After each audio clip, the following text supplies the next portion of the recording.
Hello everyone, welcome to my channel Manoj Mega Singh blog. So guys, आज का जो ये वीडियो है ये मतलब एक क्वेश्चन मेरे को बहुत ज़्यादा आता है। इनको भी आता है, मुझको भी आता है, लेकिन मेरे को बहुत ज़्यादा आता है। बहुत ही गंदे तरीके से मेरे चैनल पे लोग कमेंट करके चले जाते हैं। मैंने बहुत बार आंसर भी किया है, चाहे वो ब्लॉग हो चाहे लाइव हो, बहुत बार आंसर किया है।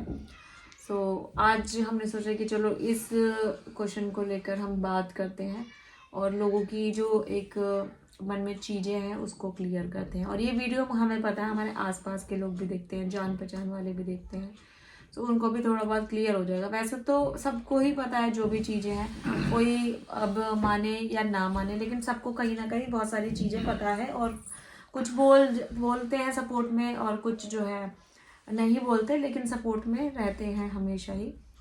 तो क्वेश्चन यही है कि मेरे को सब लोग यही बोलते हैं कि मैंने किसी का घर खराब कर दिया, किसी की ज़िंदगी खराब कर दी, एक औरत की, ऐसा वैसा, और बच्चों की ज़िंदगी खराब कर दी।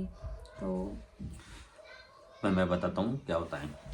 देखो, मैं वो इंसान हूँ जो उस लेडी के साथ जुड़ा हुआ था। ठीक है, अपना हाल मुझे पता है कि मेरे साथ क्या था, मेरी लाइफ में कितनी ठीक थी और कितनी ख़राब थी। ठीक है, अच्छी का तो नाम लूँगा नहीं। ठीक है, बहुत सारे लोग ये बोलते हैं ना कि एक लड़की की ज़िंदगी ख़राब कर दी, इनका नाम आता है, मेरा नाम आता है। मैंने 2015 में शादी की। शादी के 6 महीने बाद से ही मेरी इस लाइफ में प्रॉब्लम क्रिएट होने लगी थी।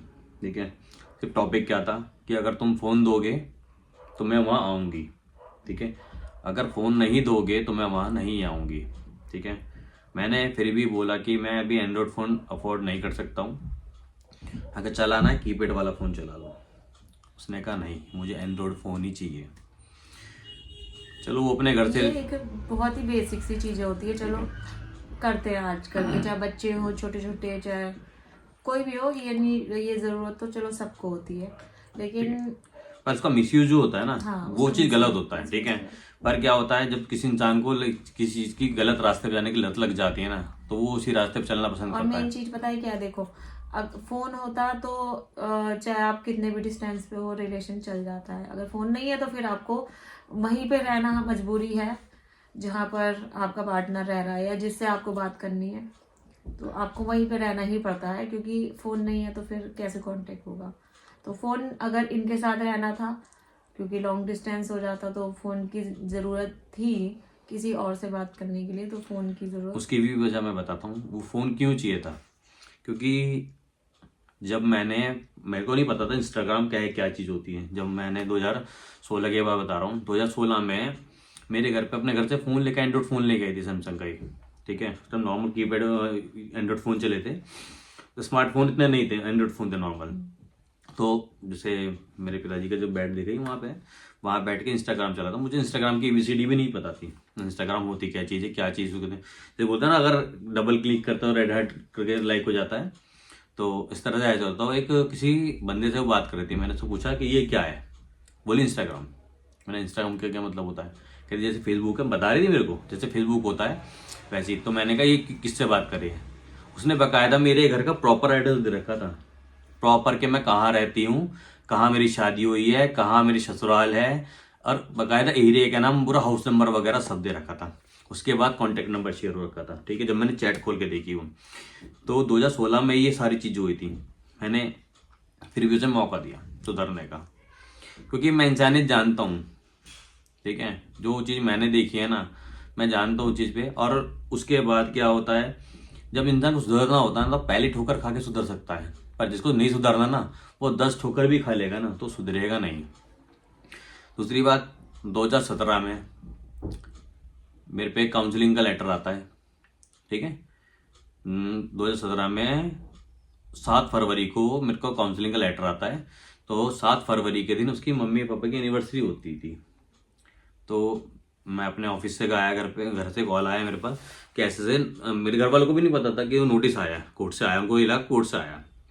अब जब वो मिडिल क्लास के लोग हैं तो डर ही जाते हैं, क्योंकि मम्मी तो मेरी पढ़ी लिखी नहीं है। ठीक है, मम्मी का कॉल आया, वही पड़ोसी के फोन से फ़ोन कराया था कि बेटा ऐसे से लेटर आया है और ऐसी ऐसी बात है। मैं क्लिनिक से आता हूँ अपने, तो मैं वो लेटर लेके मैडम के पास गया। मैडम ने मेरे को बताया कि काउंसलिंग लेटर है और ऐसे बात, तो अभी चला जा। 2-2:30 बजे का समय था, तो मैं चला गया यहाँ से। तो मैं वहाँ जैसे ही घर से 10-20 की मीटर की दूरी पे से कॉल करके खड़ा होकर कॉल कर रहा था, तो कोई भी कॉल रिसीव नहीं करता घर में, दिल्ली में ना, दिल्ली में, ठीक है। तो मैंने उसकी दादी को कॉल की, उसके पापा को कॉल की, उसकी मम्मी को कॉल की, उसकी बहन को फ़ोन की, उसके भाइयों को फ़ोन की, उसके चाचा चाची को कॉल की, मतलब टोटल 7 सदस्यों को कॉल की मैंने, और 8वीं कॉल उसको थी। जब मैंने कॉल कर रहा हूँ, कोई भी कॉल रिसीव नहीं कर रहा है। मैं 15-20 मिनट तक मैंने वेट किया, कोई नहीं आया, किसी ने कॉल रिसीव नहीं करी, किसी कॉल बैक नहीं आई। उसके बाद मैं घर जाके देखता हूँ तो घर में नहीं थी वो, ठीक है। अब जब घर में मैंने पूछा गया कि वो कहाँ है, तो घर वाले बोलते हैं अंदर है मम्मी उसकी। मैं घर में जाकर देखता हूँ, मैंने कहा घर में तो नहीं है, वॉशरूम में होगी। 5 मिनट 10 मिनट कोई नहीं आया, वॉशरूम में दरवाजा लॉक किया, कोई नहीं आया, खोल के देखा कोई नहीं, कोई था ही नहीं। भाई से पूछा कहाँ है, यहीं थी। बहन से पूछा यहीं थी। दादी से पूछा यहीं थी। पापा यहीं थी बेटा। आखिर में आके बहन बोलती है मार्केट गई है, आज मम्मी पापा की एनिवर्सरी है, तो हम केक लेने गई है। मैंने कहा अच्छा कॉल करो, मेरा कॉल नहीं उठाया, मेरी बहन का कॉल उठाया, तो बोलती अपनी बहन से कि मैं यहाँ पार्क में घूम रही हूँ, अपनी बहन को। तो उसकी बहन ने अपने भाई को बोला कि जा भाई पार्क में घूम रही, जा देख के तो बुला के ला, ठीक है। उसने जबकि बताया था मैं आया हूँ, वो फिर भी नहीं आई थी वहाँ पे। तो मैंने उसकी बहन से बोला, मैंने कहा बाइक पे बैठ मेरे साथ और चल मेरे साथ, मेरे को दिखा के ला। जैसे ही मैं पीछे की पार्क, सोसाइटी का पार्क होता है ना, वहाँ मैं गया तो एक मामला लड़के के साथ हाथ पकड़ के वहाँ घूम रही। जैसे मैंने वहाँ बाइक रोकी, मेरे को देख के जैसे हेलमेट उतारा मैंने वहाँ पे, मेरे को देख के शॉक्ड हो गई, उन्होंने तुरंत हाथ छोड़ दिया। तो मैंने उसको छोड़ के मैं उस लड़के को मारने लगा, ठीक है। मैं मारता उसे घर लेके आया, मारता हुआ घर ले गया, तो वो बंदी उसको बचाने में लगी हुई थी कि इस लड़के को मत मारो, उसको मत मारो। तो जब उसके फैमिली में उसके पापा ने, भाई ने, मैंने, उसकी चाची ने, सबने, हम लोगों ने उस लड़के को मारा, ठीक है। तो हमने उससे पूछा, तो वो जामा मस्जिद का रहने वाला था, दिल्ली में जामा मस्जिद का रहने वाला था। लड़के का नाम फैसल था, ठीक है। उसका फ़ोन शट डाउन पड़ा था बिल्कुल। तो जब मैंने इसका फ़ोन खोल के देखा, मैंने अपना फ़ोन ओपन कर, तो फेसबुक से नंबर शेयर हो रखे थे। तो उस चैट में पता क्या क्या लिखा हुआ था, उसमें चैट में लिखा था कि तू अगर नंबर नहीं देगी मैं मर जाऊंगा, तू मुझसे मिल ले आके, वरना मैं मर जाऊंगा। तो वो भी बोलती थी मैं भी मर जाऊंगी अगर तू मेरे से मिलने नहीं आया तो। उसके बाद क्या होता है, मैंने जब चैट खोल के देखी, बाकी मैं ऊपर चलता गया, तो वहाँ पे और भी चैट ऐसी थी, नॉनवेज चैट थी सारी, ठीक है। नॉनवेज चैट के साथ कुछ पिक भी थी, इसमें ओपन पिक जिसे बोलते हैं, जो इनके पास सारे प्रूफ है, अभी भी है ना।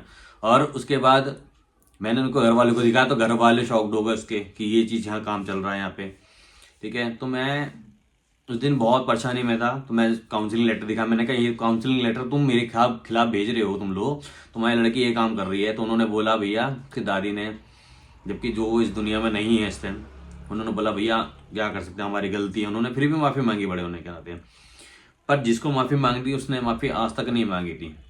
मैंने इंसानियत के नाम पे फिर भी उसे ये बोला कि नहीं मैं इसे घर लेके जाऊंगा इसे। और अगले दिन मेरे को वैष्णो माता जाना था, ठीक है। मेरे हाथ में चोट वोट लग चुकी थी, उसको लड़के मारते मारते, जैसे उसको दांत वात लग गया था हाथ पे यहाँ पे, तो मेरे को स्वेलिंग वगैरह आ गई थी। जैसे सर पे हाथ मारा था ना घूसा वूसा, तो स्वेलिंग आ गई थी हाथ में। तो मैंने घर पे ऐसे अगले दिन लेके आ गया। मैंने घर पे किसी को नहीं बताया अपने कि इसने ऐसे हमारे मेरे साथ सीन कर रहा है वहाँ पे। तो सबको ये लगा था भाई काउंसलिंग लेटर आया तो हो सकता है मना के लिए आया हो, या ये खुद मान गई हो आने के लिए। ऐसा कुछ नहीं था, तो मैं ही खुद मना के लेके आया था उसे। पर बहुत सारे लोग क्या कहते थे कि मैं ही गलत हूँ। क्यों? क्योंकि दुनिया को उसने मेरी जो रेपुटेशन बना रखी थी ना, वैसे बना रखी। ये मेरे को फ़ोन नहीं दिलाते हैं, ये मेरे को घुमाने फिराने नहीं लेके जाते हैं, ये मेरे को पैसे नहीं देते हैं, मेरे को खाना नहीं देते हैं, जबकि मेरे घर में किसी चीज़ की कमी नहीं है, सबको पता है, ठीक है। खाने पीने की ये तुम्हारी गलती थी। नहीं, वो मैं मानता हूँ मेरी गलती थी, ठीक है। फिर मैंने मौके दिए, चलो। फिर बोलते हैं ना, जैसे बहुत सारे लोग बोलते हैं जब इतना कुछ हो रहा था तो बच्चे कैसे हो गए, ये सवाल होते हैं ना, उसके भी जवाब मैं आपको देता हूँ। बच्चे कहते हैं ना कि इंसानियत के नाम पे, चलो एक होता है कि भाई ऐसे नहीं तो ऐसे सुधर जाएगा इंसान, ठीक है। एक ट्रैक जो होता है, इस ट्रैक पे से हट के इस ट्रैक पे आ जाएगा। बच्चों का मुंह देख के इंसान थोड़ा सुधर जाएगा, गलत रास्ते जाने से बच जाएगा। पर वैष्णो माता जब मैं आया उसके 2 महीने बाद कंसीव हो गई प्रेगनेंसी, जो हमारी बेटी है इस टाइम वो। पर उसकी भी पूरी प्रेगनेंसी उस बंदी ने अपने घर में निकाली है, उसकी डिलीवरी भी दिल्ली में कराई है उसने सारी, ठीक है। उसकी मम्मी पापा, मेरे को भी कॉल पता कब आया था, पूरी प्रेगनेंसी वहाँ निकाली उसने, यहाँ पे 1-1.5 महीना निकाला था उसने, पूरी प्रेगनेंसी उन्होंने अपने घर में निकाली, उसकी डिलीवरी वहीं हुई। जिस दिन हॉस्पिटल लेके गए उस दिन क्यों कॉल आया मेरे पास, क्योंकि एक होता ना, अगर हस्बैंड है, दिल्ली के अंदर का रूल है हॉस्पिटल का, अगर हस्बैंड है तो उसे बुलाओ, उसके वहाँ साइन चाहिए, उसकी आईडी प्रूफ चाहिए, इसलिए मेरे को कॉल आया वहाँ पे, ठीक है। हम लोग गए, हम लोग तो इसलिए गए थे भाई हमारा है, हमारा बच्चा हो रहा है, खुशी का टाइम है, चलो इस बहाने नहीं यहाँ भी अब सुधर जाएगा इंसान इसको होने के बाद। पर कहते हैं ना एक कुत्ते की दुम कभी सीधी नहीं होती, वो हाल था। वहां पे हम लोग गए, मेरे से कोई वास्ता नहीं था वहां बोलने, मैंने क्या हो गया, दर्द हो रहे हैं, कोई मतलब नहीं था, कोई मतलब था किसी का भी। मेरी मम्मी थी, मैं था साथ में, हम लोग गए, हम सफदरजंग हॉस्पिटल के अंदर हुआ था। तो आप ये देखो, वहां के लोग हम लोगों को सलाह दे रहे थे, जब इतना कुछ हो रहा था तो आप लोगों को तो आना ही नहीं चाहिए था यहाँ पे। वहीं जो वहाँ लोग जैसे लोग रुके हुए थे ना, जैसे आपस में पूछ लेते हैं कि यहाँ कैसे, यहाँ आपका पेशेंट है, एडमिट है, किस विषय में है, बीमारी है, क्या है, तो हमने उसे बताया नहीं। बहू के मम्मी ने बोला हमारी बहू की बेटी हुई है हमारी, ऐसी बात है, क्योंकि यहाँ कैसे, तुम कहाँ के रहने वाले, मेरठ के, तो मेरठ के यहाँ कैसे, मैंने बोला ससुराल है लड़की के मेरे यहाँ, तो डिलीवरी ही करा रहे हो। तो वहाँ के लोग खुद बोल रहे थे कि यहाँ पे अगर ऐसी स्थिति थी तुम लोग को आना ही चाहिए था, क्योंकि इंसान को अहमियत जब भी पता लगती है जब तक ठोकर नहीं खाता। पर कहते हैं कि सही इंसान अगर ठोकर खाएगा ना तो हमेशा सुधरेगा, पर अगर उसको ठोकर खाने की आदत होगी ना उस इंसान को, वो कभी नहीं सुधरने वाला। अब क्या होता है, हमने फिर भी उसको फोर्स करके 1.25 महीने बाद, ठीक है, छठी वगैरह बच्ची की सॉरी हुई होती, 1.25 महीने बाद उसको हम लेके आते बना के, कहते नहीं भाई हमारा हुआ, चलो घर पे, चलो घर पे। मेरी सिस्टर पता ही बच्चों को कितना प्यार करती है, तो क्या होता है, मेरी सिस्टर बोली कि नहीं हम लेके आते हैं, हमारा बच्चा है, जैसे भी है हम लेके आएंगे से। हम लोग लेके आए, हमने प्रोग्राम वगैरह किए सारे। पर इंसान नहीं सुधरना चाहता ना, तो बिल्कुल नहीं सुधरना चाहता।